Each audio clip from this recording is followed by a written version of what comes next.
As the priest lit the fire, the heat traveled to a round water tank below the floor, expanding the air inside. This forced the water through the pipes and into another container, filling it up. The weight pulled 2 chains connected to the door, making them swing open by themselves. And when the fire went out, the air cooled, which sucked the water back into the tank, lifting the container and closing the doors.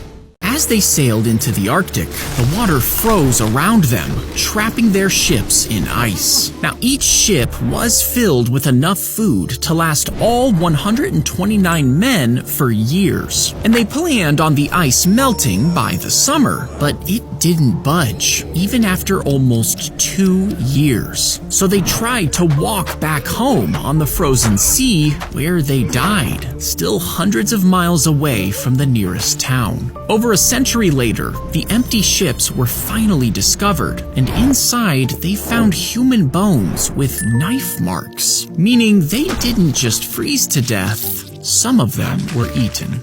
They lit the fluid pouring from the cannon, which blasted liquid fire toward the enemy ship. But as they threw water on it, the flames only got bigger.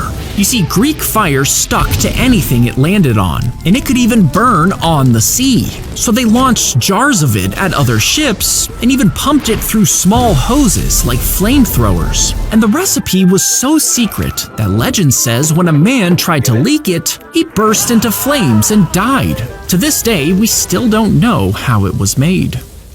When the bandits attacked, the guard would fire his shotgun while the driver kept the horses on track. You see, these coaches were used to transport valuables, and since the trails were full of thieves, a guard would always ride next to the driver with his weapon ready. The buckshot gave the best chance of winning against an ambush, which is why now it's called riding shotgun when you ride in the passenger seat.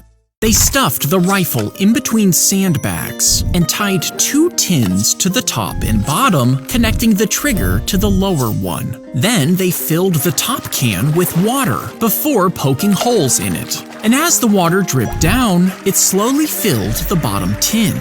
The growing weight pulled on the rope, building tension until it finally yanked the trigger. This fired the gun while the sandbag kept it in place. You see, the soldiers used this to trick the enemy into thinking the battle was still going on as they quietly slipped away.